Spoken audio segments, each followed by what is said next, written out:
But there is even more to Sonoma. Nestled among its undulating hills sits the world-renowned Sonoma Raceway, which hosts the 5th round of the 2024 Ferrari Challenge season. The circuit, with its sweeping curves and vast elevation changes, offers a thrilling spectacle for drivers and fans alike. As the engines echo through the hills, anticipation builds for an electrifying Ferrari Challenge weekend, highlighting the capabilities of these awesome cars and the passion and determination of the drivers behind the wheel. Good morning and welcome from the sunshine, as it's lovely here in Sonoma this morning. Welcome to day 2 of our Ferrari Challenge weekend here, concluding round 5 of our 2024 season. We're about to get our qualifying sessions underway, which are critically important because they will set the grid for the races to come this afternoon. It's been an eclectic calendar where we've been to some fantastic circuits, and this, as I mentioned, is round 5 of our season. Far from done yet, because we'll be heading off to Indianapolis, and then from Indianapolis we'll be going to Italy for the renowned Finale Mondiale event. As you can see, kind of mid-October, where all the regions of the Ferrari Challenge, including North America, come together.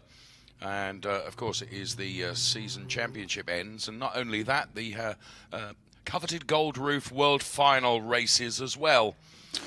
So this is where we are then, in a very picturesque region of Sonoma, as the nice man said at the start of our program. And it is a beautiful location for a very demanding circuit.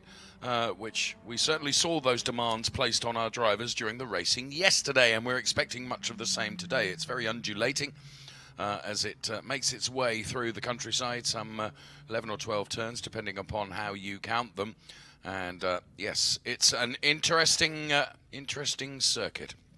Now, weather conditions for today for qualifying are perfect. 23 degrees the track temperature, air temperature 17 degrees. Now, reverse ourselves 24 hours, we had rain showers this time yesterday. Nothing like that, so that means that Amanda Busick is in a perfect position down there on the track because it's warm and dry. Amanda, good morning.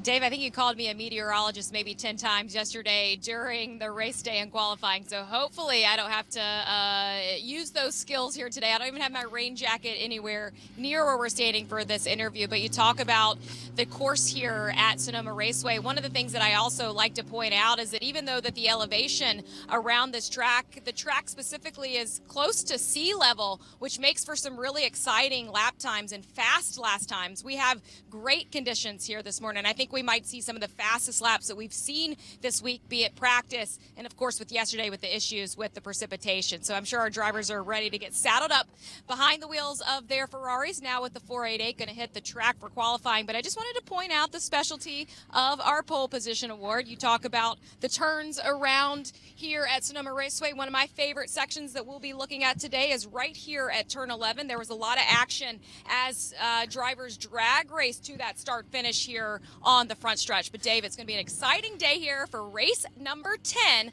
of the 2024 Ferrari Challenge season. Thank you so much, Amanda. I love the use of the P word, the precipitation word alongside me. I'm delighted that my co-host this weekend is Justin Bell. And Amanda highlighting there turn 11, which I've sort of named the stadium section because it's right in front of our lavish hospitality here. And reminds me of my foray into motor racing, which was pitiful, but of course was on the ovals in the UK, and that's very much like it. Well, thank you for having me back. Sunday morning, it is beautiful here. I have to say that everything about being at a Ferrari Challenge weekend is an immersive experience into the world of Ferrari. Yes. We haven't got anywhere near an actual car, yet I feel my hair is thicker, my tan is better, and I'm just generally a more robust human being, because that's what this does to you. It is all about this incredible brand, and watching these guys out and girls out there yesterday have so much fun. Qualifying today, remember, building on the experience they got yesterday, I think they're ready, for quicker lap times, as Amanda said, and a pretty sporty set of races. Yes, it was certainly very interesting yesterday, with a number of drivers that we expected to be at the sharp end of qualifying, not so. That, of course, always lends nicely into a script that we would like to design, and that played out into the races as well. So we've got our 488 Challenge cars out there on track. The last showing of these cars in Sonoma of course, such a successful Ferrari Challenge car, which has been replaced, if you will, by the 296 cars, which we'll see out qualifying shortly. But the 488 still delivering some absolutely phenomenal racing. And you saw there just very briefly Enoch Hurd, who had a fantastic time of it yesterday, and probably quite an unexpected victory, but nonetheless he took it. And the Ferrari of Atlanta driver, when you come off the back of success, Justin, you as someone that knows all about it, what does it give you when you go into the next race event in terms of confidence? It must be sky high. Well, yes, I think everyone around you also looks and goes, well, you're a winner. And you're like, oh, gosh, I better pull it off again today. Yes. But, for Enoch, for his confidence, he looked a little bewildered that he'd actually won it yesterday. But he was in the right position to do so. And I think I mentioned at the end of that race, the history books only say you won. They don't say how you won. And Sure. he did a great job running there in third and inherited the winner, which he kept all the way to the end. So really a great... But think about the difference approach-wise right now as they go out today. Beautiful dry track. Temperatures are cooler. In the car, you'll feel just absolutely perfect. The synchronicity between the way these cars run and the way you feel on a bright, crisp morning compared to yesterday when you were dodging the wet patches. And, I think they're just going to set themselves up some pretty speedy laps right here. Of course, the coaches have worked with them overnight. Yesterday, well, I say overnight, we were at a beautiful winery last night, so I don't think there was much coaching going on with all the drivers. But, before they left for the evening, they would have evaluated the data, worked on how to improve in each little part of the track, and we'll see the results of that today.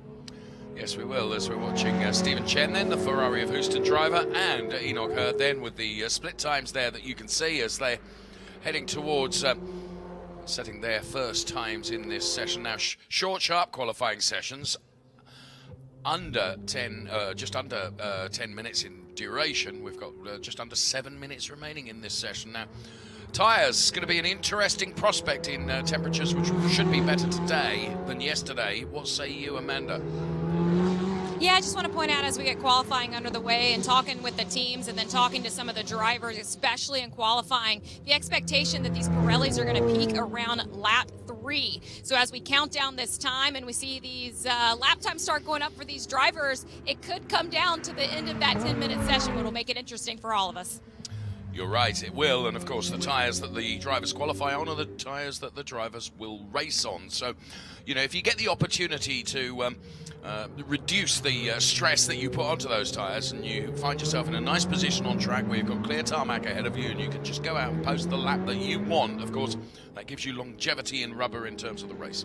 Yes, and the ability to turn it on, switch it on for a one-lap burst is generally the domain of a more experienced racing driver, someone with more miles on. You don't need a series of laps sequentially to build up your speed. You can just get down to it, and there are certainly guys and girls out there in this series on the field today that have the ability to do that. But for most people, as they're progressing, especially this group here, it's not so easy to do that. So you actually gain more by doing lap after lap, working on it, digging deep, refining your line, braking later, getting on the power earlier. And so, yes, the tires might come in at lap 3, but you're actually improving. So if you looked at it on a graph, yes, you meet somewhere in a sweet spot in the middle. We see when, you watch in Formula 1, they go out, they do one lap, and they just do it. The pressure of that is immense without making a mistake. A lot of these guys, they just need seat time. And yes, they'll be costing their tires a little bit of wear and performance window in the race, but that's really not a factor. I certainly wouldn't want to do 10 flat-out laps right now. It would be, well, you can't get 10 laps in, but, 6. So we'll see. We see who basically gets everything together, ties it all together from the start to the finish. And, one mistake and you drop too much time here. So it's about being very consistent.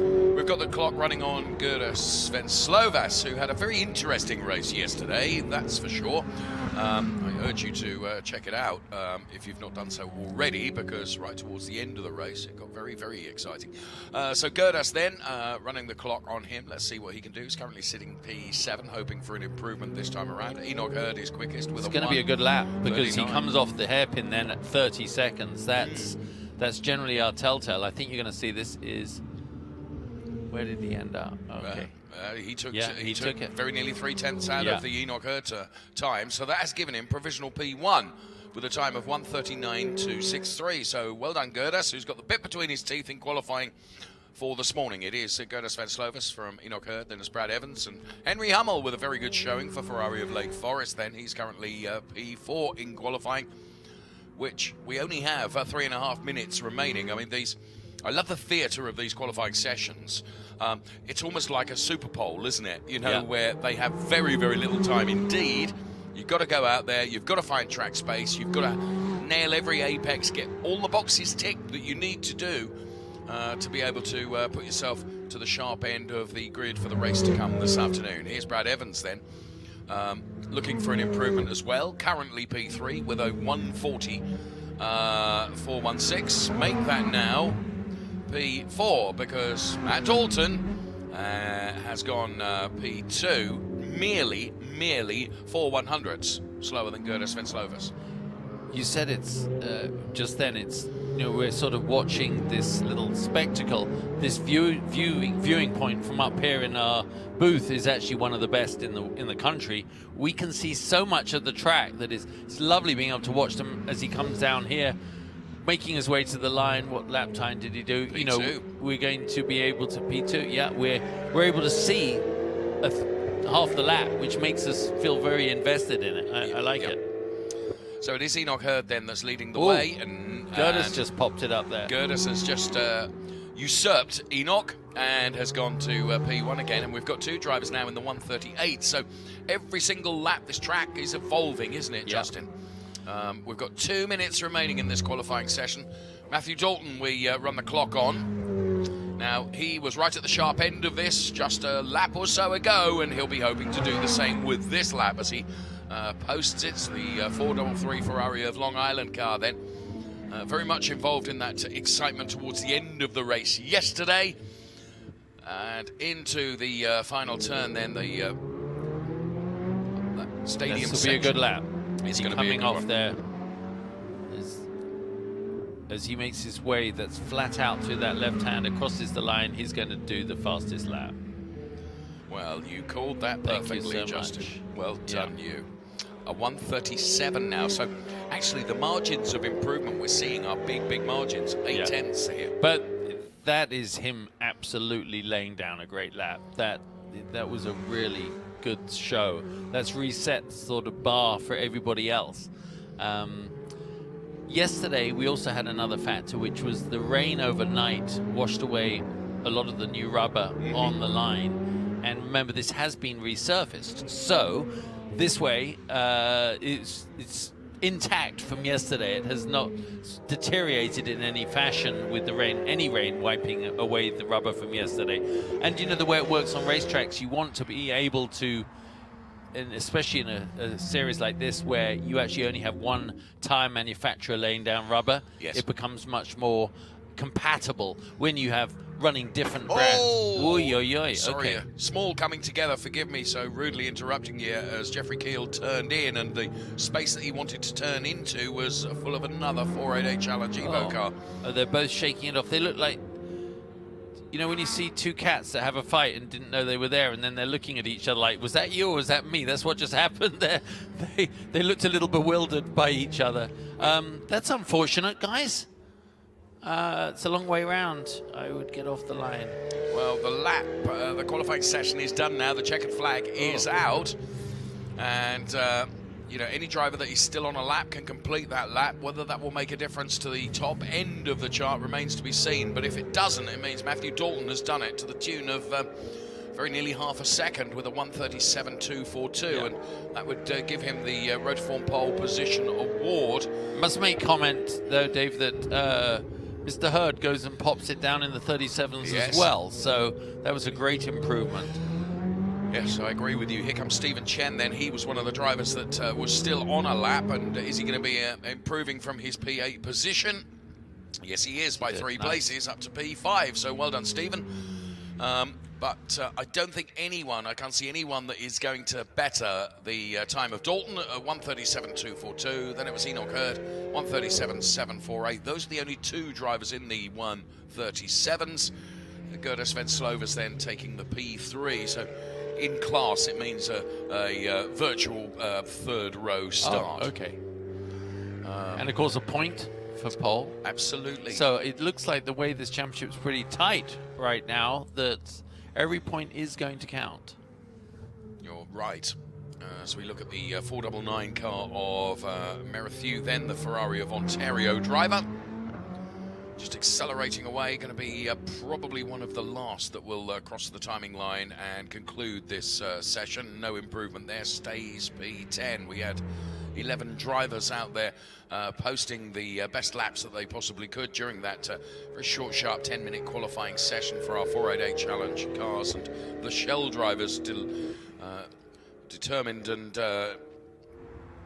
you can identify them from the yellow strip across the top of the windscreen of these wonderful 488 Challenge Evo cars then. So that will be interesting to see how that plays out in the race with regards to our Shell drivers. Of course, the Pirelli drivers from the 488 category will be out for their qualifying shortly.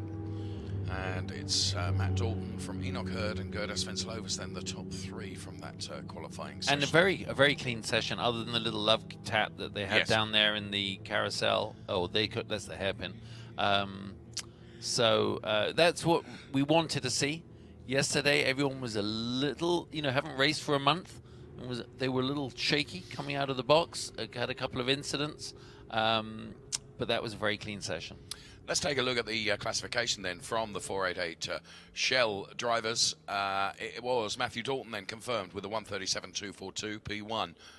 Enoch Hurd P2, Gerda Svenslova's P3. Then it was Brad Evans, Stephen Chen, Kevin Orsini, Dan Magnuszewski, and Henry Hummel then rounding out the top 8 of our qualifying session from our Shell drivers in the 488 Challenge, with Ed Vartagian, Michael Merrithew, and Jeffrey Keel rounding out the session of that qualifying. And as I mentioned, the 488 Challenge cars continue with the Pirelli drivers out in their qualifying session. Now, is anyone gonna best what that Massimo Perena has been able to do with every single qualifying session this season? I mean, the points haul has been maximized, fastest laps, pole positions, race wins. The young man is a superstar in the making. I'm not a betting man. No. But I'm not going to bet because I think, this would be the time to do a bet. Yeah. He's certainly got the measure of everybody right now. Well, I saw him last night. So young. Looked, fantastic. I had a long conversation with his dad actually yesterday, and you and I, both parents, and we were talking about his son Massimo and the talent that he has, and I got very much the impression he's very, very grounded, That's very fantastic. yeah. And we see that, don't we, when Amanda Busick interviews him, as she has done on very humble, actually, many occasions this year. He's very, very well spoken, very articulate, and very humble. So we will see how they do. You can see the cars lined up, and there is the Ferrari of Seattle driver. And let's cross back to our Shell drivers now, and Mr. Merrithew there for Ferrari of Ontario. Lovely livery across that 488 Challenge like that, car. yes. Yeah, no, it works really well, doesn't it? So tyre pressures being adjusted, as you can see in the Shell drivers then completed, which means that Pirelli drivers are released from our pit lane now for their qualifying session. Now, Titus Sherlock did a very good job yesterday, Justin, making, to the best of my knowledge, his debut in the Ferrari Challenge. Back to P3, if memory serves me. That will be confidence boosting for today. Absolutely. You don't want to, in a double header weekend, you don't want to have a worse race on the Sunday than the Saturday, but when you go home that night, you really only remember the Sunday. You don't remember the Saturday because you're as good as your last race. So, as my dad repetitively reminded me, and it really is the case. So to build on that today, or at least lock in the same kind of result, would make it a very robust weekend for him. We're looking at the back end or front end now of Gray Falver, who you and I enjoyed dinner with, the Falver family, yesterday. And thank you for your kind words about Justin and myself, and we had a really enjoyable evening. And yes, let's see what... I mean, Gray Falver certainly had a better time of it yesterday than Brad did, in fairness, through no fault of Brad's, unfortunately. So Gray will be hoping to. And, you know, he's a competitor of every driver that's out there, and the immense respect he has for his competitors as well. Very, very interesting to see. Just building up, feeling the tires, building up some temperature in them, sticking to a strategy, a plan, an outlap plan that they'll have discussed with their coach. Everyone will do it a little bit different. Some people have the ability to, like I said earlier, wind it up quicker. Others, like me, actually, I needed a couple of laps, ideally. But it's also how I would work the tires to bring in temperature, get them in the operating range. You don't want to go too early. But the minute you feel that sweet spot, the way you have the tension back through the fingers on the wheel, you can feel it in the seat of your pants. You know the car's ready to go. You just need to turn it on at that point and put a string of great corners together. You get a great lap time. And that is something that you feel there. Oh my God, you literally feel it come into a zone, and you know that's as good as it's going to be, and you can lean on it as hard as you can. You just had to be able to live up to the car's performance at that point. Michael Porter then makes his way uphill and then down. This undulation of this circuit is really, really spectacular. Matt Dalton, he did it in the Shell qualifying, and he's with Amanda Busick now. And he did it in a Ferrari that's not even his. He's looking at the Ferrari behind him saying, I'm so winded. How challenging is a qualifying session like that in a car that you're simply not familiar with? Yeah, it's tough, Amanda. As you would guess, it's like getting in your wife's car. The seat's not where you had left it, right? So, but it's they got it hooked up. I'm just so fortunate to have a teammate like Jason McCarthy that steps out of this 488 race and hands me the car because he wants me to stay at this championship. That's what I love about the racing is the camaraderie with people and having fun like that. And he really wouldn't take no for an answer. So I'm driving his car today, and I'm really fortunate I was able to put it on pole. You get 10 minutes to do it, so it's not a lot of time. And just quickly, a new day, a new race day. How's your mindset? Mindset's good. I'm ready to go back at it. We'll try to keep it clean, and I hope both of us finish this race. Thank you, Matt. Thank you. Wow. Now, that's very, very interesting. 2 points I want to pick up on there is when I saw him out qualifying, I thought, that isn't his car. I didn't immediately recognize it as being Jason McCarthy's. He said it there, and the spirit of camaraderie that exists in this paddock is unique. And Jason McCarthy, who of course was doing double duties across the weekend, as he has done for every previous weekend, racing in both the 488 Challenge and the 296s, he has effectively donated his car to somebody that is in a very good position in the championship, Matt Dalton, and has sacrificed his race to allow Matt to continue. That's remarkable. Yeah, I think it just shows the spirit of competition here, that everybody, while they're absolutely committed to competition, also appreciates what this is all about. And it's, if you've got someone that you are friends with that is going to benefit from consolidating on a championship position with only 2 races left to go, then 2 weekends left to go, then what a great sign of good sportsmanship. And I'd like to think good things come around to good people, so maybe the favor will get returned at some point. Generally speaking, I think what goes around comes around.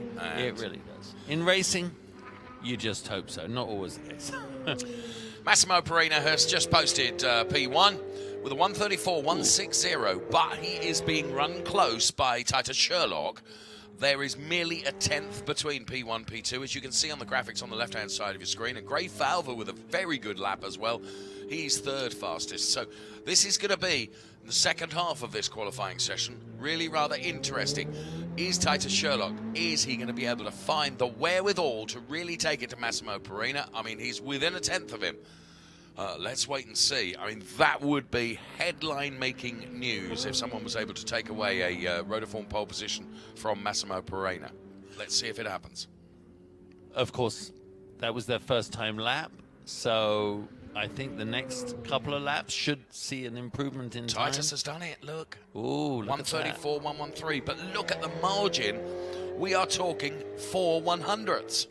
So Titus Sherlock, he means business today. That's a pretty tight delta there, isn't it? I'm looking forward to seeing Massimo finish his lap. That'll be a really good indicator. He's on his way. The story unfolds. The script gets ever sharper. So, hits the apex of that final turn. Tidy. Little wobble, the back end just stepping out a little bit as he heads to break the timing beam now. The target at 134.113.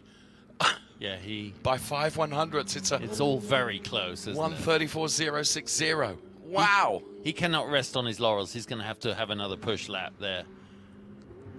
And how's Greg doing? P3 remains P3. Very good. And that's good. That's an impressive performance from Gray Falva this morning. Yeah. So it's Perina from Sherlock, from Falva, from Broughton, from Porter, from Pan. They are in that order. P1, 2, 3, 4, 5, 6. And the times in the 34s. That's very good. The top 4 drivers are split by merely 4 tenths. And that's very, very close. Here comes Titus then. Rounding out the final sequence of turns, and he will head towards the timing beam. He's got to find 5 100ths. And he's done it! Oh, wow. He has done it! So Titus Sherlock goes P1 with a 133, the first driver to put it into the 33s. And this is going to go all the way to the clock counting down to 0, isn't it? It really is. And judging by the attitude of his car coming up through 1, he's still on it. I mean, he's going for another lap. So this is very exciting stuff. And of course, Massimo will probably have been told on the radio, you're not pole right now. So let's see what the young lad can deliver as he comes down into the stadium. Looks slow there. I think he's coming in, is he? So Yes, he is. That's the back end of Massimo Perina then that we can see. Now, when he crosses the timing line, he will have the chance to put in another lap, and I think he's building for that He last is, because lap. that's why he's slowed down on that lap, getting his tires back under him, and now he's hard on. He took a wider line into the hairpin there to set himself up for a faster exit, and now he's on it. I used to think that was a big strategic move for me mentally in qualifying. Sometimes you need to back out for a lap, not just for the tires, but also for your mind to reset. Because while you're in attack mode, you're not really dwelling on what you did in the last corner. You're dealing with what's going on in the moment. So you need to back out sometimes to just reset your mind and work and think to yourself, where can I improve? Because you're not talking about a lot of improvement. If you want to think about what a tenth is, I mean, he's gone into the 33.8 Sherlock has. That is pretty impressive. So Massimo has to respond to the tune of, well, only 2 or 3 tenths. But when you're already on the limit, that's quite hard to find. Of course. 35 seconds remain in this qualifying session. This is the last qualifying lap from Massimo Perina. He is currently P2, and this has not played out in qualifying, I can tell you. I mean, Jason McCarthy has run him close on a few occasions in previous races, but he is certainly, Massimo is being run close this time by Titus Sherlock, who currently holds the honor of that P1 position. So Massimo, you will be able to get a judge here from the apex of the turn where he's at. He was really pushing it through there. It's going to be tight, I'll tell you that. It's going to be down to a tenth or 2 as he makes his way round the left-hander, crosses the timing beam, and he has done it by literally 8 hundredths. My goodness, that was excellent.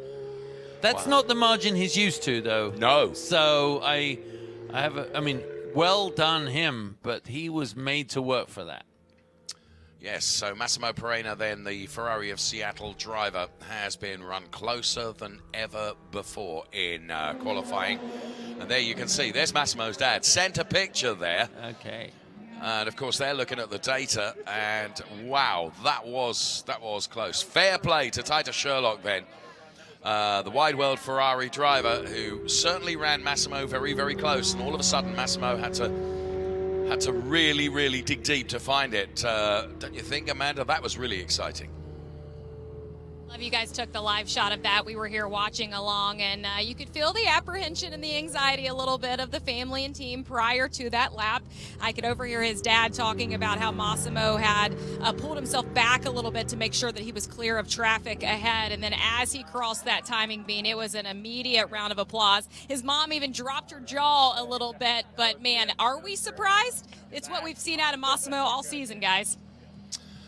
Well, thanks, Amanda. Yeah, the emotions inside the garage were something special. Massimo Perena does it by 8/100ths over Titus Sherlock. What a performance from Titus. Gray Falva P3, then Logan Broughton, Eric Pan, Michael Porter, and no time from Jason McCarthy because he's loaned his car to Matthew Dalton, who's driving in the 488 Shell category. So there we have it. That lays the ground for what could be a very exciting race, because if Titus can get an exceptional start, Justin. I think, having seen the way Massimo controlled the start yesterday, I think that's going to be tough, but I was thinking the same thing. With lap times that tight, the race is going to be extremely sporty. All you got to do is remember what we saw yesterday. And I would never have actually said it. I've always thought this track was pretty good for overtaking, but it's proving very demanding for people to overtake each other when they're running similar lap times. So let's just see. A good start will certainly set him up, though. Well, there is the Scuderia 1999 Ferrari of Seattle car, and the driver of said 488 Challenge Evo, making his way out of the car right now. That is Massimo Perena, who has continued his magnificent sweep of pole positions. His mantelpiece must be bowing under the silverware that he's amassed this season. Well, it certainly can't get any better, can it? You can't say, how's your summer been? Well, average to fair for my age. So, right, Massimo's out of the car. He'll be doubtless accosted by Amanda as soon as possible. In fact, sooner than that, because she has Massimo right now. Stay here.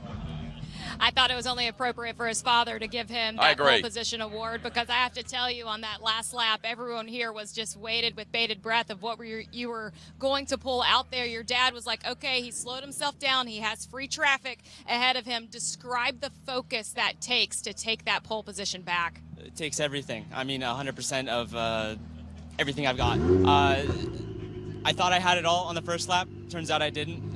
Once I knew that there was time to save, I knew I needed to cool down, take one more. We were talking about just how you carry yourself in this paddock and how much appreciation you have for this opportunity. What will you recall on these moments of sharing this with your team and your family? Well, it's everyone you don't see on camera at the moment. It's everyone behind. They're the ones that make the wheels turn on Saturday and Sunday, and I wouldn't want it any other way. This is the team. I will tell you quickly, your mom had her jaw dropped at that at the finish of there. Doesn't surprise me. They're lovely, lovely people, and look at that. That's really, really nice when you see, Justin, a driver who is so appreciative of the efforts of all those that are behind the driver. Of course, you have to pedal the car, you have to go out there and you have to deliver. But behind you, there is a cast of thousands, not thousands, but a big cast of people that are helping you. Yeah, and it's in any form of motorsport, anyone that is even competing, if you're at the top, especially as a young driver, there's an awful lot of people that helped you on the way. And we see it, whether it's top sports car drivers, top Formula One drivers, there's always a mum and dad, or one of each, or a family friend, someone that's getting behind you to push your career onwards. And so it's nice that Massimo recognizes that. Yeah. Okay, let's get into our next qualifying session then. We changed the machinery now to the Ferrari Challenge 296 car, and already Steve Jack has found the dirt. I suspect cold tyres, just a little bit too much on the loud a little pedal. Exuberance as he came out. I remember doing that. We were racing at Hockenheimring. I was in the Vipers, and we were leading the championship, and I left the pit lane. It was very damp, early morning start. We were running massive horsepower. Kind of spun myself straight into the barrier as I backed into the tire, leaving pit lane. And I get on the radio, and they came on. Hello, Justin. What is happening? They could see it on the telemetry. I went, if you just lean out of the pit box, you can actually see me. Oh, dear. Anyway, yeah, that's a bit embarrassing when you do it within eyesight of your crew chief. You haven't even made it out. But my point being, we've all done it. So I wouldn't worry about it, mate. Just get on and reset your brain and get on with a good qualifying. There's Gabe Harib. I had a lovely chat with Gabe and the Ferrari of Atlanta team, which the dealership, lovely dealership, Webu is dealer principal. We always have lovely conversations in the paddock, and Gabe here is chasing down Jerry Walters in the pink and white 296 Challenge car. I want to highlight the fact that Jerry Walters and Melissa Kozira had such a good qualifying and such a good race yesterday. Yeah, it was wonderful to see, and I mean, just to see Melissa, I mean, this is only her second race weekend. I know. So to get on the podium was something absolutely wild. Lovely speaking with her and her husband again last night, and it was nice to see everyone with no logos on. At the dinner, I barely recognized everybody. But it was, just to see the enthusiasm and passion for getting behind the wheel. Well, Melissa said to me at breakfast this morning, I went to bed last night and I thought, did that really happen? Yeah, did that really happen? And it happened because she'd done such a really, really good job. So obviously he knows how to paddle. It's like a skill she probably didn't know for the first majority of her life that she had. And now we're seeing it in action. That's the beauty of this series. So, our Shell Am drivers out there for their qualifying session now. As Gabe Harib makes his way past the car of Melissa Kozira. Beg your pardon, of Jerry Walters. Jerry Walters, the Bubbles car, the pink and white 296 Challenge car. And we have some 12 drivers that will be out there to set the best time they can for qualifying, garner that point for the Rotiform Pole Position Award, and also give them a P1 start on the grid. And Jeffrey Nunberg had a stunning drive yesterday. Yes. And again, he is someone that, and you and I spent some time with him last night at this really, really lovely dinner at the winery that we were at last night. Jeffrey was absolutely thrilled with what he was able to deliver. Dare I say it, maybe he felt a bit surprised. I think he's been only doing this for 4 years or so, and I think working with his coach Bruce McQuista, he's really got a handle on this. But as he said, I'm intense about everything I do, so when I get into it, I focus 100%, and we're seeing the results of that. I think that's a common denominator. If I look up and down this paddock, these are very successful men and women, and to be successful in business requires a set of skills and attitude that actually translates well into being a racing driver. So we're seeing it in action. Yes, I was fascinated by him saying that absolutely everything he goes into, whether it's his cycling, whether it's business in the past, all the rest of it, absolutely 100% is thrown at it. And we could see that play out yesterday. So the Ferrari of Naples driver then, Melissa, who we were extolling the virtues of from yesterday's performance out there on track, currently 5th fastest with a time of 1:45.114. Expect those times to come down. Best time we've seen so far came from Gabe Harib, the Ferrari of Atlanta driver, 1:39.576. 1:39.576. Also out there is Neil Langberg, the Ferrari South Bay driver, and he's currently running P10. He, of course, sports the livery associated with the race for RP, who do such fantastic work. And yes, Neil Langberg, Ferrari South Bay, on his way with now less than 5 minutes in this qualifying session remaining. Here's Helen Shu, the Ferrari of San Diego driver, and something really, really attractive about the fact that the yellow paint scheme on that car works, doesn't it? It stands out. It's distinctive. Sometimes less is more, and that is just a great color. Really good. Let's see how Helen strings this lap together. She's looking good as she comes down into our little nicknamed. Well, you call it. I call it this. You call it the stadium, don't you? Yeah, I do, and that's because it has this almost cauldron effect, doesn't it, with everyone on our hospitality. Well, I'm going to call it Cappuccino Curve because that's where I have a cappuccino looking out on that. So, no, I mean, really good. Go on, Helen. That's she picked up into the top 10. That's great stuff. Yep, an improvement of 3 places. As Steve Check, following his off right at the start of the session, has gone 3rd fastest. So he has done what you said and just reset himself, and the Ferrari of Rancho Mirage driver has gone 3rd fastest with a 1:37.402. 2 drivers are in the 36s, Gabe Harib and Jerry Walters, as we watch Dana Goodwin for Ferrari of Seattle, currently sitting P8, but hoping for an improvement as this lap is concluded.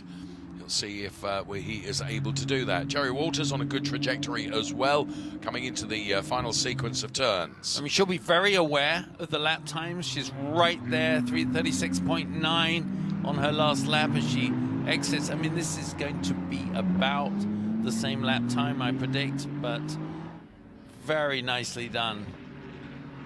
Well done, taking the top. 35.898. Whoa. She just laid down a statement there for everyone else to react to in the last 3 minutes. It goes to say exactly, as we discussed earlier, the combination of building up, it's like a got some inertia, building up your lap time, lap after lap, working on it, digging deep as the tires are coming into optimum performance range. So that was a great lap, but I'm sure Ribben, Nunberg, and Monteforti, we haven't really talked about him, was fast yesterday, didn't go exactly right. So, we're going to see some other people challenging for that top spot. Yes, and Roger would be one of those, I would suggest. He's currently 5th fastest. Let's see where he's at when he hits the apex of turn 11 here. It's going to be close. It is going to be close. Jerry Walters currently P1, Gabe Harib P2, Steve Check is P3, then it's Nunberg, then it is this driver, Roger Monteforte. Is this going to be an improvement? Indeed it is. And, whoa, a second, man. Big improvement, Justin. Whoa, yes, virtually a second. To that, you see, the minute we talked about his race yesterday, he picked it up. Yeah. Thank you. We'll send him an invoice later for that. Jerry Walters has caught traffic in Gabe Harib, and they go side by side as if this was racing. It is merely qualifying, but of course, every single centimetre of tarmac that you can find, you're going to use, as Jerry and Gabe both cross the timing line, and wow, both of those drivers can go again. But the lap is bust. It is. Jerry, it is right now. So for both of them actually working through that traffic. Lovely in-car shot here. Just shows you how fast they are coming through. A little lift. Back on the gas, using all the road. There's a little bump there as you go under the braking. Turn yourself and keep nice and tidy on the apex. Seeking for the throttle as early as you can. Unwinding the wheel. You look down, you know whether you're on a good lap or not. Wide open coming through the final turn, crossing the line. Steve's improved 1 place, as you perfectly commentated on-board lap with Steve Check. I'm having FOMO.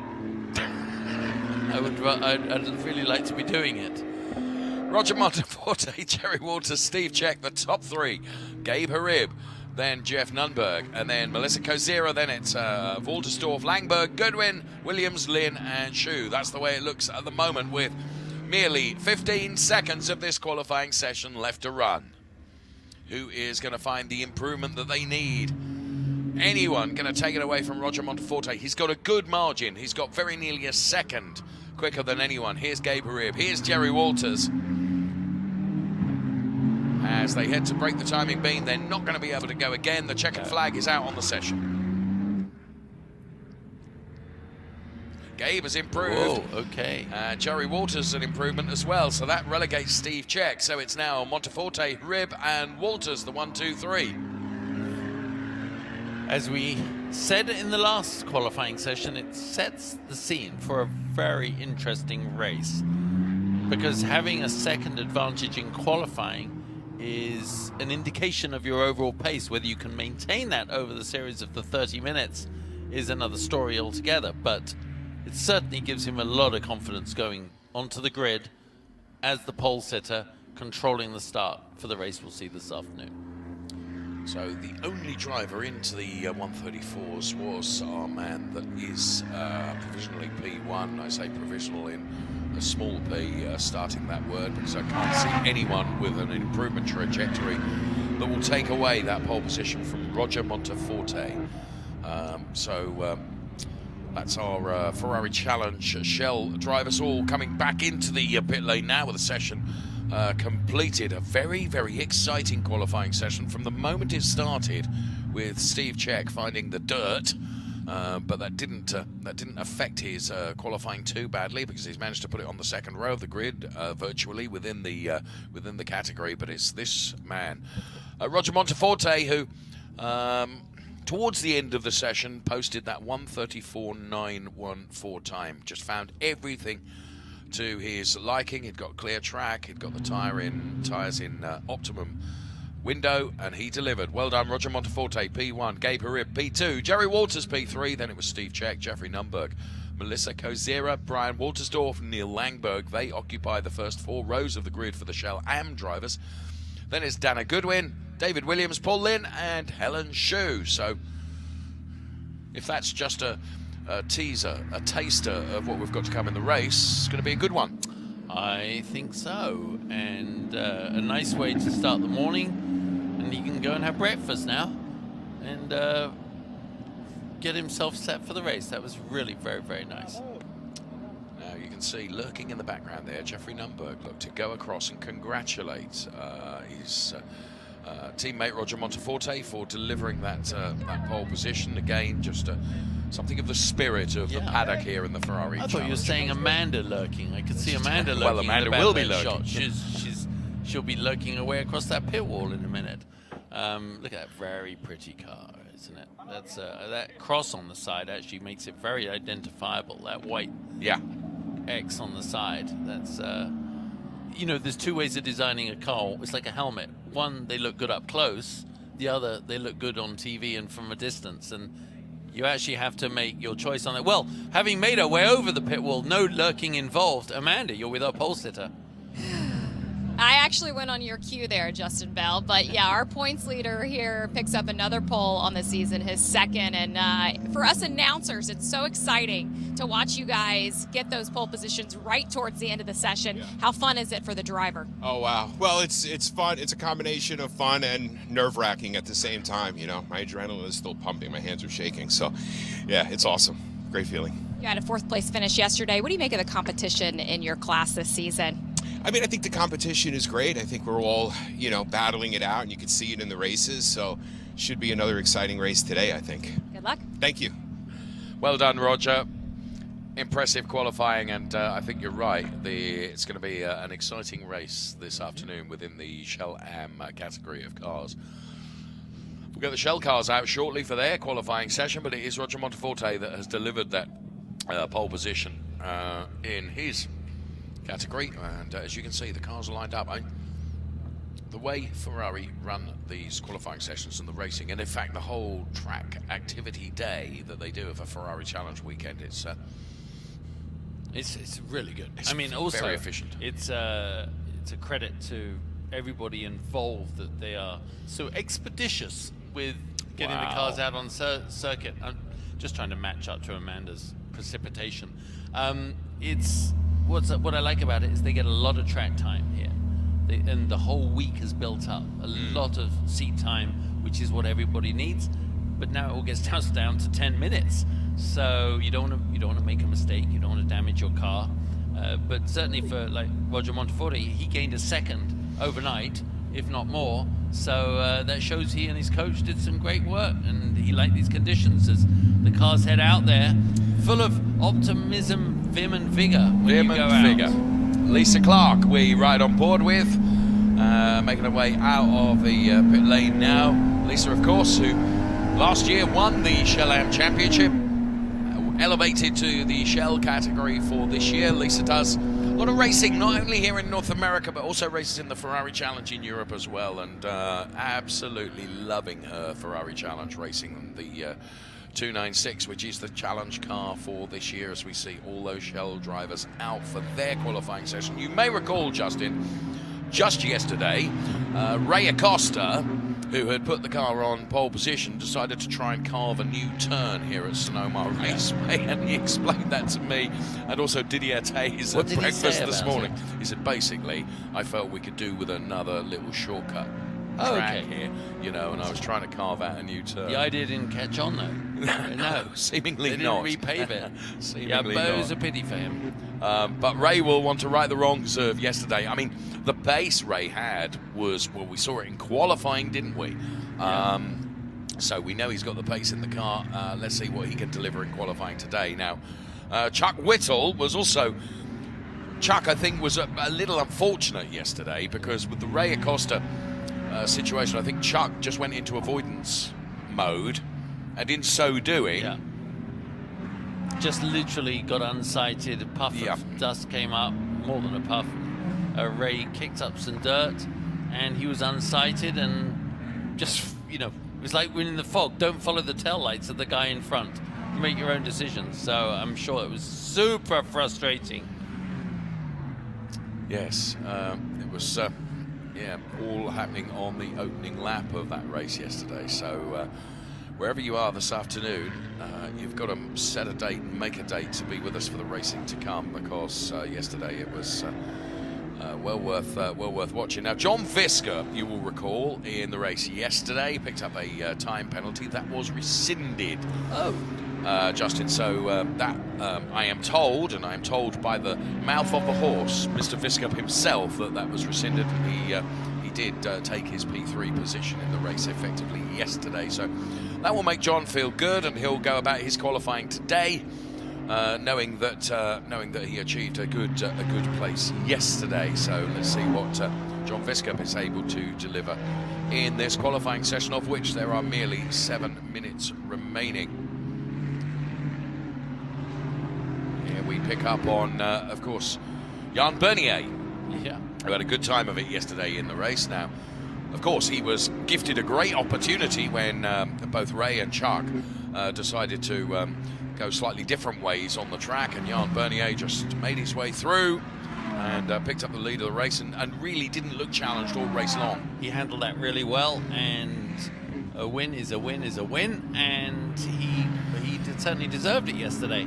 Didn't get involved at the start, but this is one of my favorite paint jobs here in the paddock. It's like one of the famous art cars.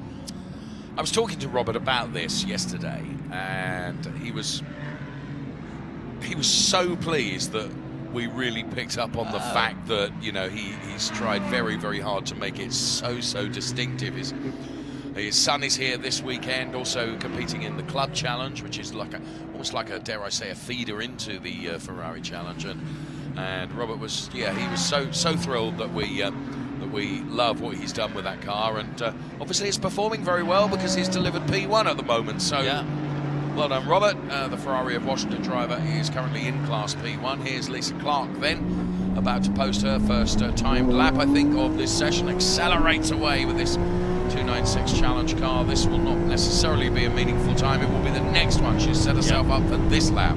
And everybody's doing that right now. They are warmed up their tires.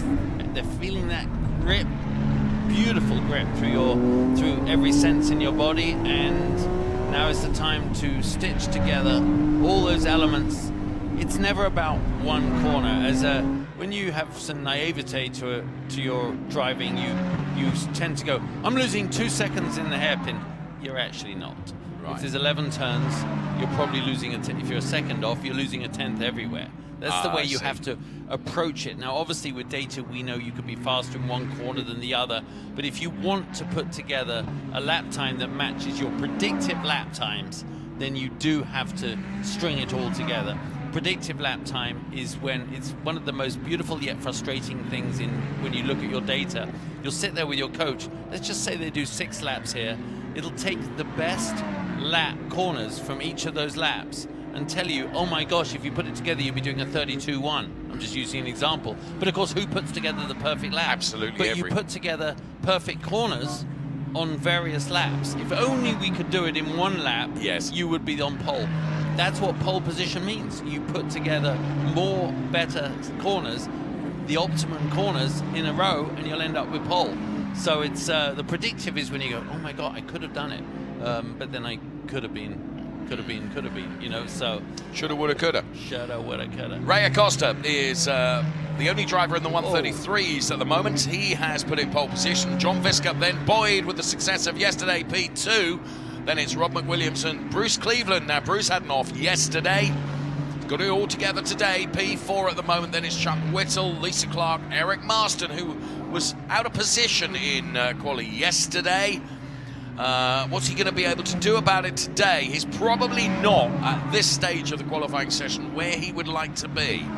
So we'll see what Eric is able to do over the final remaining 3.5 minutes. Here's John Viscup then. Is he on an improvement trajectory from his P2 place? Well, we're about to find out as he makes the run right now to break the timing beam. John Viscup targeting a 1:33.698, and he's 2/100ths off that. It's very close.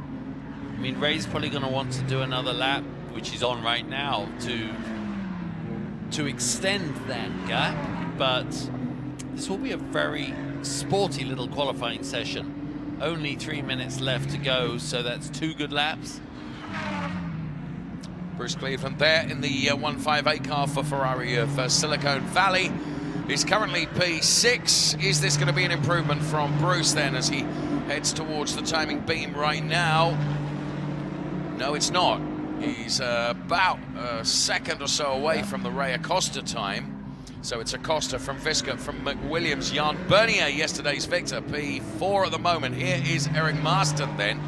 His target time, a 1:33.698. John Viscup does improve and goes with a 1:33.721. All of a sudden, we have a number of drivers in the 33s, and it's this man, the Ferrari of Westlake driver, Eric Marston, who we would expect to see at the sharp end, Justin. Is he going to be able to do it this time around? He has no traffic in front of him. He's got to keep it nice and tidy, hit his marks, really focus on, as I said, not trying to get a momentous gain in one corner. Right. Just brake that little bit later. Just roll off the brakes, get on the gas earlier, carry more mid-corner speed, feed on the power. You know, just be a little braver in this downhill section now. As he goes through the left, just a little less of a brake, get hard on the gas, unwinding across the curb there. Actually, a lot of space left on the outside, so well within his tolerances there, but it's all getting down into this end corner. It is a good lap time coming off here, but not sure it's enough.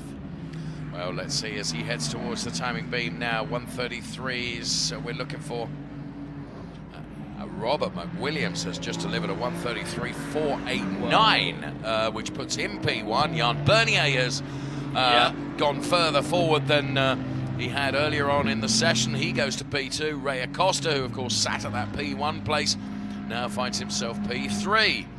And it's with a minute remaining, Robert McWilliams then, beautiful, beautiful 296 challenge car with a 1:33.489. He's our provisional pole setter. That was a very good lap. That he must have strung together a very, very good lap. I wonder if he's now, I mean, if it was me, I would say, okay, let's save the tires now. You know, you might need that little bit of extra pace. You gave pole position a shot.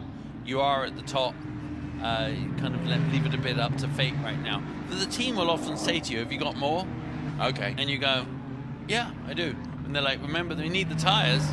And it's awful if you don't deliver on more at that point, because all you did was burn some rubber. And presumably you have to be honest with yourself as well, and Ray Acosta has chosen that route because he's realized that the 1:33.698 presumably is the best that he could afford and best that he could offer.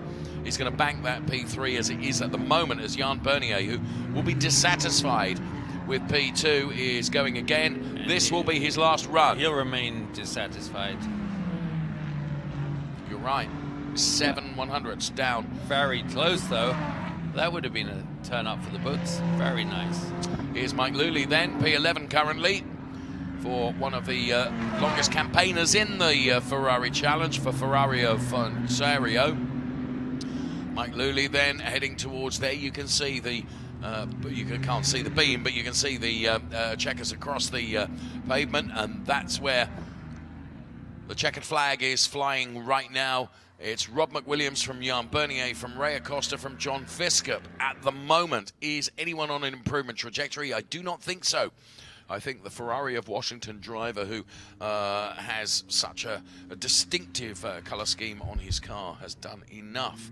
And once again, Justin, Eric Marston, P5. Not where he would necessarily like to be.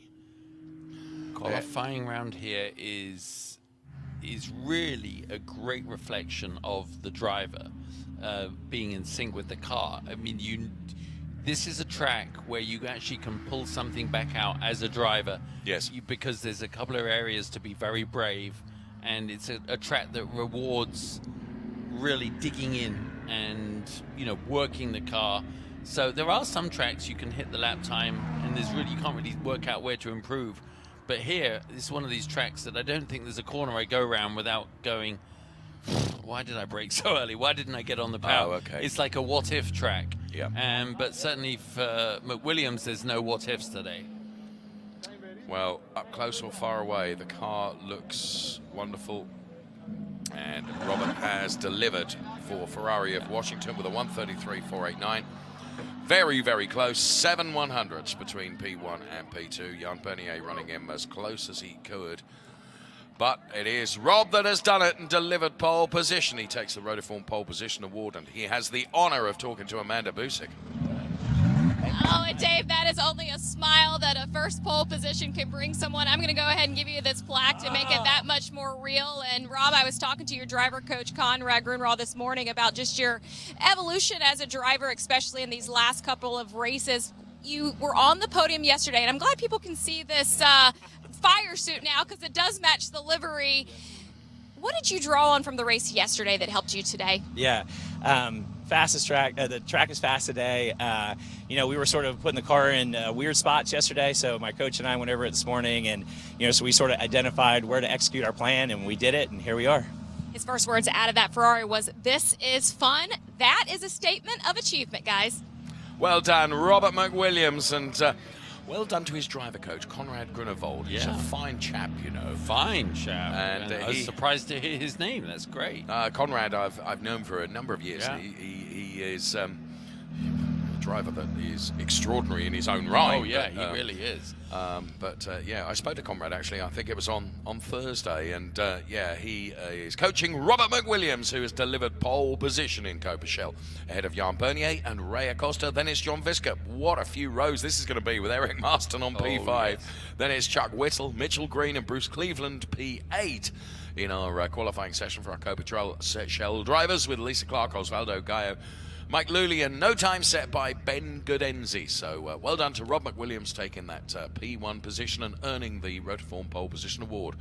Up next, we turn our attention to our Pirelli AM drivers. And again, when we look at our timing screen and you see all the drivers that are going to be going out there for their short, sharp 10-minute qualifying session, it is littered with talent like Chris Cagnazzi, who we can see now in the number 19 car. There were so many drivers really in the mix yesterday. We're expecting the same from them today.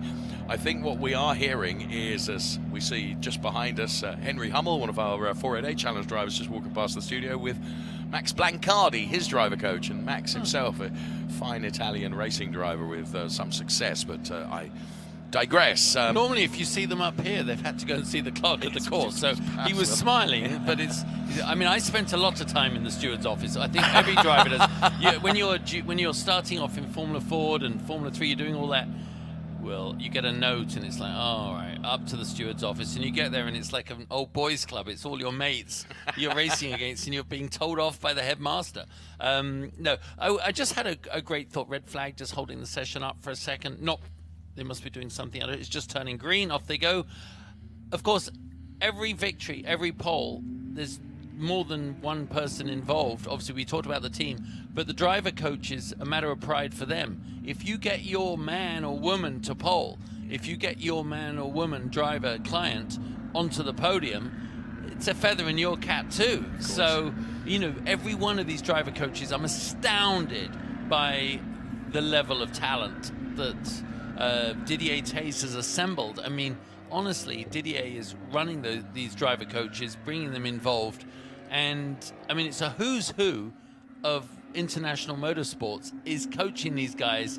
And, I mean, I'm not sort of blowing it up too much, but you have guys who are literally world champions in sports cars, who are IndyCar champions, who are IndyCar winners, sports car winners, and they're here mentoring these guys and girls. And wow, what an amazing phenomenon. So a lot of investment and a lot of time. I tell you what, it takes a lot of time and energy to mentor and develop someone else's talents when you've got them yourself, and you're trying to. It's not a memory chip you can take out, Dave, and put in your client's aspiring driver's neck. That would be a lot easier, but it isn't. You're trying to transmit that, and there's a lot of different styles between them. Some of them are very academic, theoretical drivers. Some, like my dad's advice was, you just kind of get out there, get in the middle of the road and block everyone and just go. I mean, it was really not that. That's not true. It was so. He was like, just get on with it. Get off the inside of the apex. And I was doing Brands Hatch, my first ever test day. And he said, eventually they'll stop going by you. So follow your own line. That was about it. I hope they're more helpful out here to these guys. But we'll see. Already 2 minutes gone in this session. As we watch John Horsch then in the number 67 car.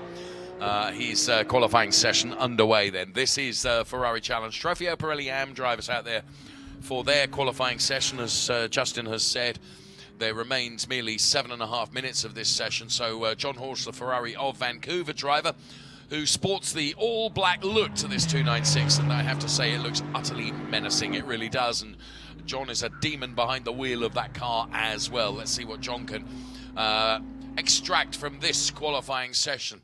Yesterday, of course, Tony Davis, it was that went to the top step of the podium. Tony is such a good driver, and we were having a conversation with him at our dinner last night, and certainly didn't have it all his own way. But what really impressed me about Tony yesterday was he kept a cool head, didn't he, when he was overtaken right at the start of the race. But somebody had overcooked it in making that overtake move, and whilst they did get past, they were never going to be able to rotate the car, and Tony just keep cool, calm, and I'm going to switch it back, and he did. And that's something that, presumably you learn from a driver coach, isn't it, in terms of... It is. It's also slightly intuitive, too. Yes. You got to know, you have great spatial awareness, and you understand what's going on around you.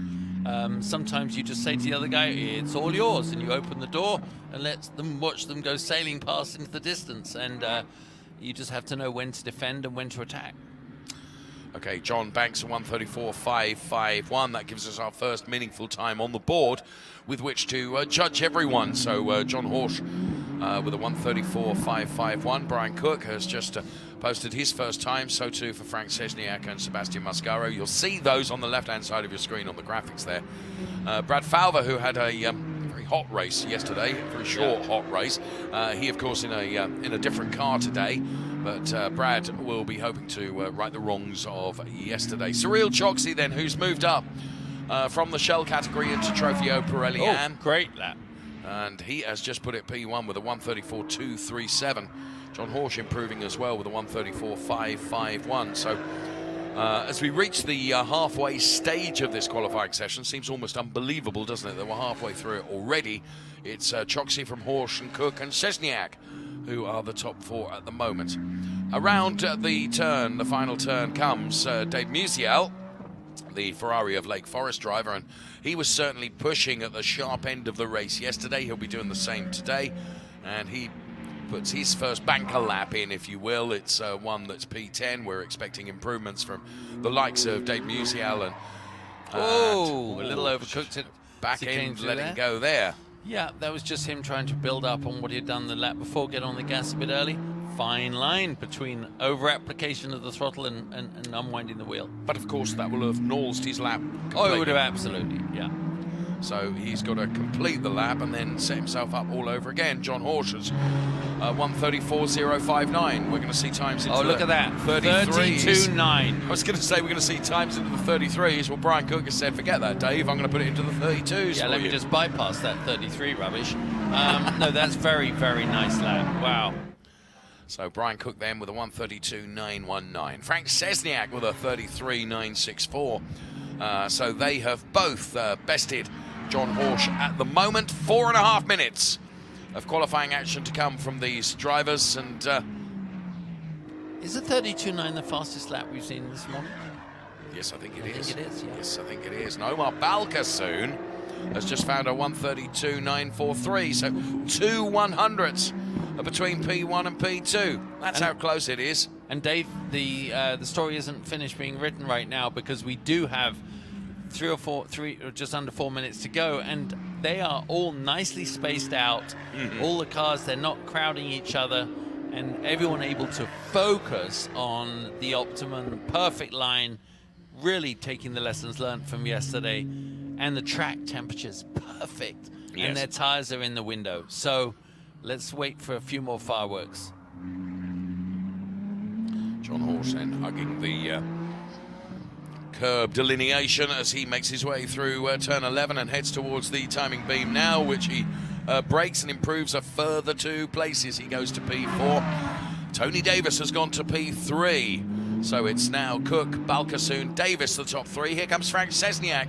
How is he going to respond? Well, he improves a place to P4, but he's still 5/10ths down on those that are going the quickest at the moment. Here's Tony Davis then. P3 Let's for see now. how he does. Making his way, heavy braking, right in the bumps there, trying to keep the nose pinned to the apex, feeding on the power, trying not to get too much opposite lock on the way out. This could be good, guys, as he comes through here. This is going to be very good. Well, Brad Falver. Favre was even gooder. Even gooder. Brad Falver, who we sat next to yesterday Whoa. at dinner, has delivered a 1:31.888, Justin Bell. Whoa, he is cooking. Not in the same way his car was, but he obviously has jumped into his T car and just set that light. To clear by 1.1 seconds is just over 1 second. That is pretty impressive. Tony is going to have to dig deep here, and that's precisely what he's doing. In the number 4 car, sees himself P5 in this qualifying session, which is not a position that Tony is used to. So let's see if he can do it. This is his last shot, really. I mean, he might pull it off on the next lap. However, the tires will be getting into the range where they're probably not optimal anymore. So the Continental Autosports team's driver, Tony Davis, then, P5 at the moment, was victorious yesterday in the race for Trofeo Pirelli Am. Here comes Tony Davis. Target time, a 1:31.888. He heads into what I have called the sort of stadium section here now. You can see the front end. Very late braking. Just a little Very bit nice. skiddy. Let's see, has he done enough? Wide open, it's all in the hands of the lap time gods as he goes across the line. Well, he pushed it up to second place, but It's still a second down on what Brad Falver delivered. That was an extraordinary lap. yeah. So 1:31.888 plays a 1:32.918. Who still has some lead left in their pencil? I am not sure. Between P2 and P3, it is 1/1000th. I know. That's how close it is. Brad Falver then, Ferrari of San Francisco, a 1:31.888. We've got 30 seconds left on the clock, and here comes Brian Cook, who's currently 3rd fastest. Is he going to be able to find what he needs to put it right to the top of this qualifying chart? I wouldn't have said so. He was a bit wide there going into that. It's unfortunately his time as he left the exit of that was just a little bit too far back. As we counting out the clock, 2-1-0. The checkered flag on this session is now flying. Who is still on a hot lap? Who has still left enough in their tires? Who has cleared the traffic? And who has committed to a lap? Well, Surreal could be one. Tony Davis is right behind him. this is good, guys. Oh, Tony Tony runs is a bit not wide. good. That was wide. Look at him dropping him as he goes down the straight there. And this is good. Surreal doesn't But not good improve.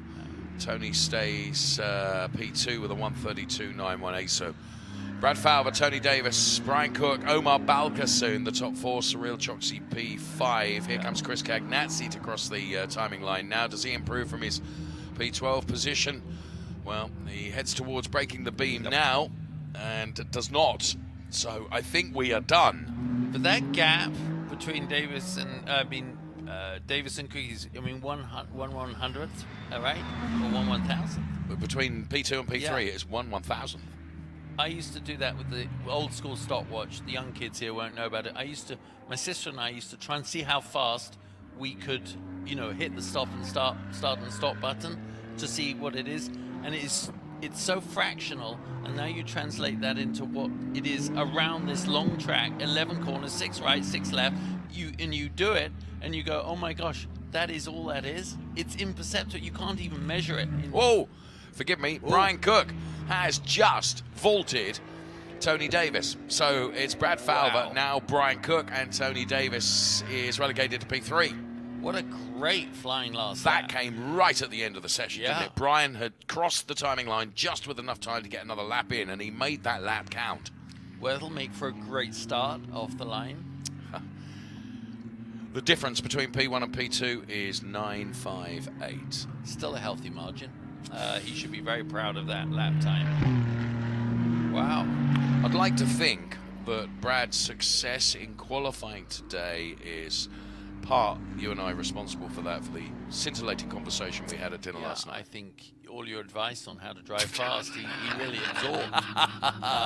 Nothing could be further from. Maybe it was the Promontory red wine that I know he enjoyed only half a glass of. I was watching all the drivers last night, very well behaved, because today they have to perform. Yes. But we were faced with some of the most beautiful wine up here in Napa Valley last night. And even as a non-drinker, I had a little bit of that. So really rather nice. Brad Falver, Ferrari of San Francisco, ahead of Brian Cook and Tony Davis and Omar Balkasoon. Surreal Choksi then rounding out the top 5, ahead of Levy, Sesniak, Musial. Musial is out of position, P8. There you can see him at the bottom of the first page of our qualifying classification. Brad Falver then P1, 131.888. Brian Cook, P2. Tony Davis, then Omar Balkasoon, Surreal Choksi, Ofer Levy, Frank Sesniak, David Musial, as I mentioned, running in P8. Then it's John Horsch, Sebastian Mascaro, Jay Logan, Chris Cagnazzi, and no time set from Mike Mathis, who we also sat with last night. So no qualifying time set by Mike Mathis. One more session to come, and that is for the Pirelli cars. But before that, I know Amanda will be chasing down Brad Falver, and he had done a brilliant job in qualifying, and it's a big margin, 9.58 he did it. And as I said, Amanda, I'm sure it's down to him sharing time with Justin and myself last night. Nothing could be further. Get ready, I'm pulling you over. I hate to tell you, the guys in the booth are taking credit for what you just did out there based on the conversations you guys had at the wine dinner last night, but you were just kind of beside yourself on what you were able to pull off this morning. When you think of the jump in performance, where did you find that on track, Brad? I think it's because I'm in this great rental car, which my buddy Steve Check gave to me. Come here, Steve. Thank you for saving me after my little event yesterday. And, the timing wasn't working inside the car. I had no idea if I was doing any good or not, and I just... Honestly, my son Gray told me a few things to focus on that worked for him today, and I just did that. And I drove maybe a little smoother than normal because it wasn't my car. Turns out smooth is fast. They keep telling me that. I didn't believe it, but anyway. So I'm happy, super happy. I'm totally surprised. I was trying to take back a quick look over all the times that we've seen this weekend in the 296. I think it's just about 0.3 off of the fastest lap that we've seen here at Sonoma. It's getting warmer out here for this last session. Could that stay overall number 1? It's possible, I guess. Yeah, who knows? Yeah, go rental cars. Congratulations to Brad Falver, guys. And of course it was your doing of last night. Yeah, right. Well done. And there he is, congratulated by Gray. So Brad, then smooth is quick. Justin. Great, but you know, he's also discovered something that every one of the coaches and I have made a career out of. You do drive other people's kit faster than your own. But what's amazing is he said that the timing wasn't working in the car, No, so he I didn't know. know where he Ignorance was is at. bliss. Yeah. Ignorance is bliss. He just went around and did a good time, and obviously listened to his son. That's great. The two of them collaborating on, hey, Dad, what about this? Why don't you try that? I love all that. Yes. Really good. I love what your dad suggested to you. Just drive Throw it in faster. the middle of the line and get on it. Yeah, not exactly technical. Right, here we go then with Trofeo Pirelli qualifying. And Roberto Perina. Roberto Perina out there, one of the first to show in this 10-minute qualifying session. We ride on board with right now the Ferrari of Seattle driver for Scuderia 1999. And yeah, lovely onboard shot. You can see right in the middle of the dashboard there, this rear view screen that they have rather than a rear view mirror, because the bulkhead, the safety bulkhead that's behind them, prevent them having a rear view mirror. But every driver that I talk to, Justin, says that this rear view screen offers you a more expansive view of what's going on behind. I know you will say, don't look at what's going on behind, Dave. Well, I mean, you unfortunately you do have to look in your mirrors. Although we've seen some great examples in the races yesterday. If you're out in front, Yes. sometimes you've got to stop looking in your mirrors and just focus on your line, and we saw some great examples of that yesterday. You can look in that mirror and fixate on the guy behind, especially if he's looking a little faster than you, and you almost, I don't know what you call it, you almost manifest it into being that they can catch you because you're looking in your mirrors instead of focusing ahead. So that high def screen there really bringing all the action from behind. But actually, right now, they don't really need to look in their mirrors. They need to look forward, focus on what's going ahead, and really, as Dylan Medler's out there, he'll be building up the temperature in his tires. Amanda astutely said it is getting warmer. I mean, it must be significantly higher track temperatures to when we started this morning's qualifying. I think you're right. So yes. will be interesting to see, but that 31.888 from Brad's father is going to be very hard to beat. I was going to. That was the question I was going to pose to you. Are any of the Pirelli drivers going to be able to better that time? Let's see. It's the closest it's been for a long, long time between Pirelli and Pirelli Am. So this will be a very interesting sort of subplot to our qualifying programs today. I'm interested to see who can pull it off, but there are some very fast drivers out here in this group, including Matias Perez Compang, the driver of the number 50 car. Jason McCarthy, who of course ordinarily would be on double duty, however he's not today because he's loaned his 488 out and is focusing and concentrating only on this 296 Trofeo Pirelli. And Jason McCarthy and Roberto Perina had a fantastic battle in the opening stages of the race yesterday, which Jason McCarthy was victorious. And the Wide World Ferrari driver that we can see sent a picture right now on his qualifying out, and already some 6.5 minutes is all that remains in this qualifying session, with Matias Perez Compang going quickest with a 1:34.884. You can see how the times have to be built before you can get towards the 1:31s that we saw in the previous session, and they will come towards the end of this session. So Martin Burrows, the Ferrari of Quebec driver, is out there as well. And Jason McCarthy and Martin Burrows then crossing the timing line as Dave Musial 2.0 goes fastest with a 1:34.462. So we're a ways away yet from the 1:31s that we saw in the previous session. I don't like, from a qualifying strategy point, this little train of 3 cars here. We're actually seeing a little backing off there to clear room. You just need a clear track. There's not that many of you out there. You don't need to sit up the bum of the guy in front. You just actually need space, because as we've seen, you just have to lift off, get a little sideways, get involved with the guy in front, and suddenly you lose your lap time. And in the race, that's one thing. In qualifying, it just throws the whole thing away. Here's Dylan Medler then for the collection.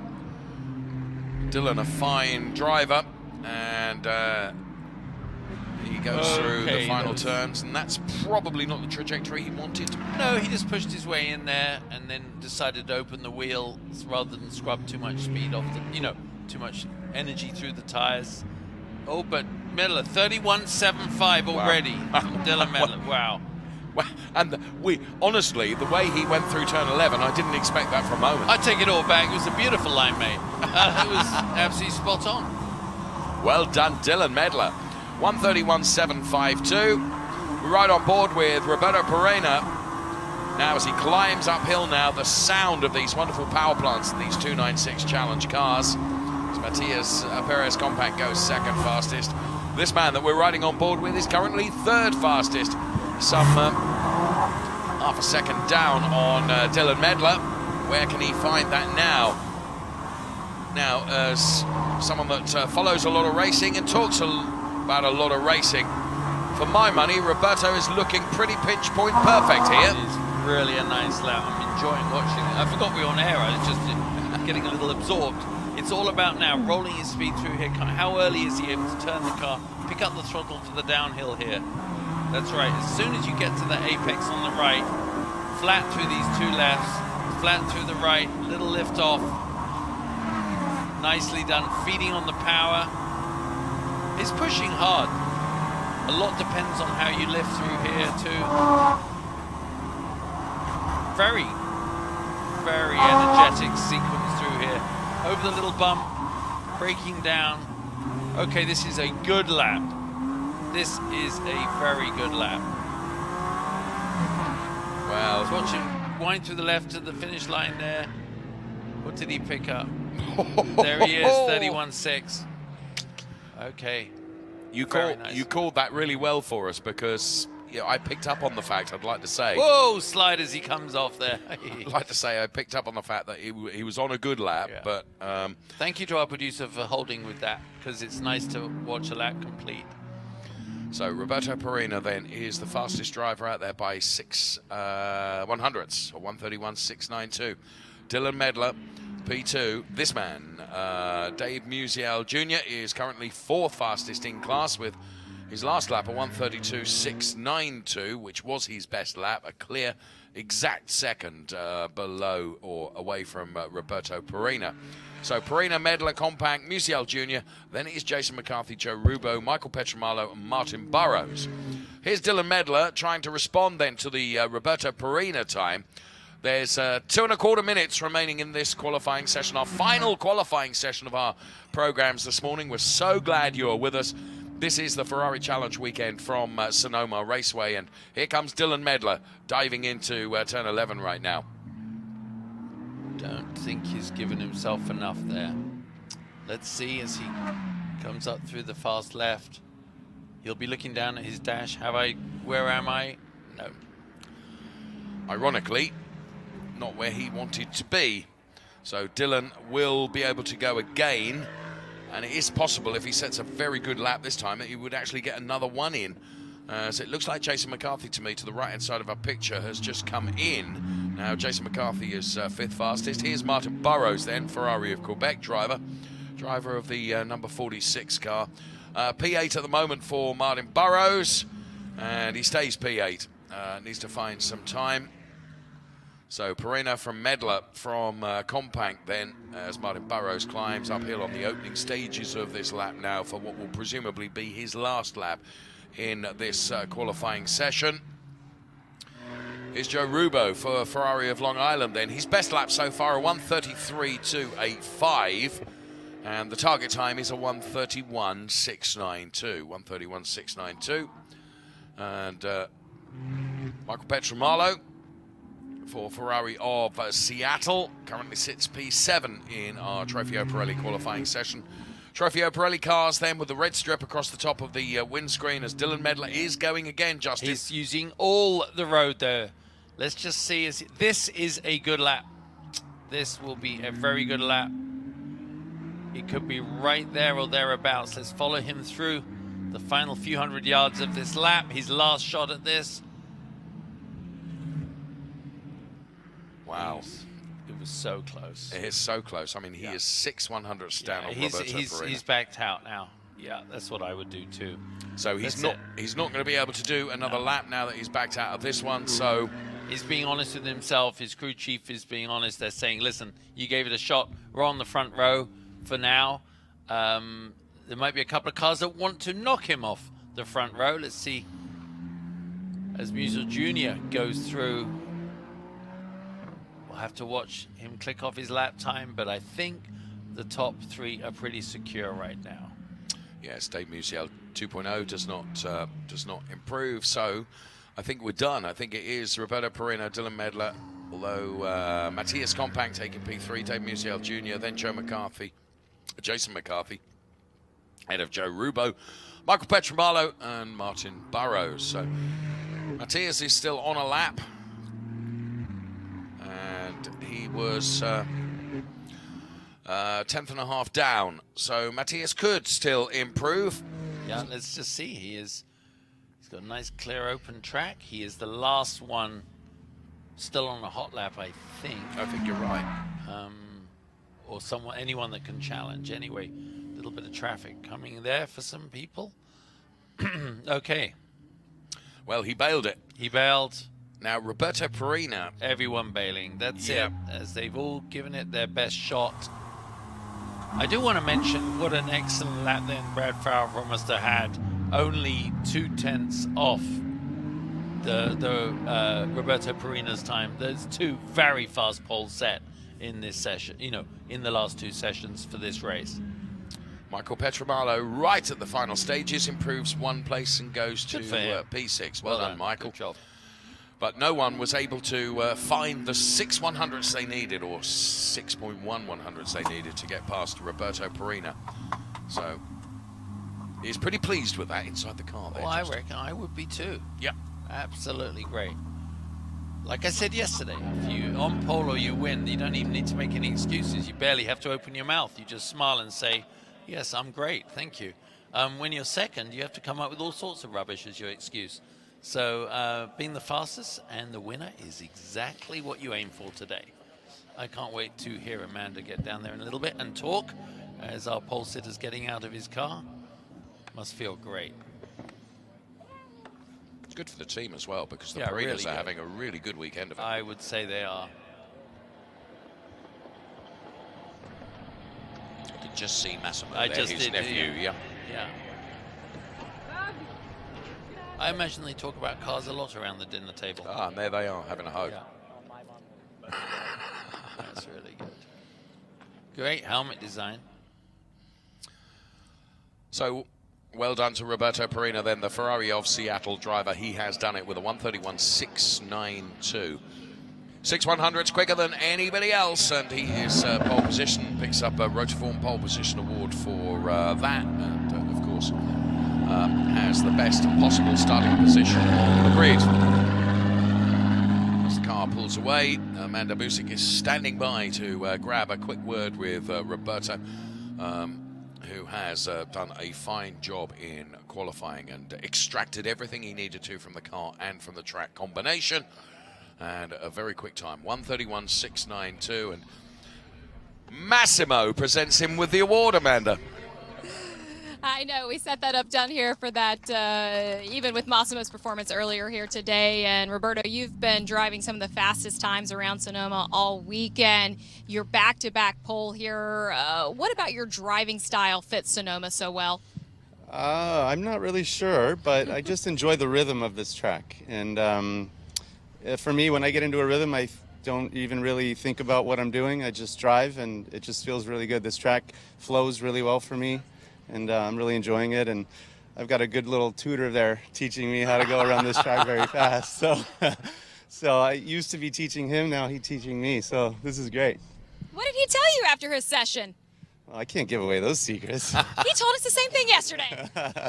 No, we're having fun. Thank you very much to the team. The team just gave me the greatest car I've ever driven, so this is fantastic. Yeah. Congratulations to MG1 today and to the Perinos. Thank you, Amanda, and well done, Roberto. Well done, Massimo. Great job done in both your respective qualifying sessions. And, of course, for Roberto Perino, I think that gives him, if my calculations are right, maybe a 4 or 5 point margin at the top. But anyway, let's take a look at the results.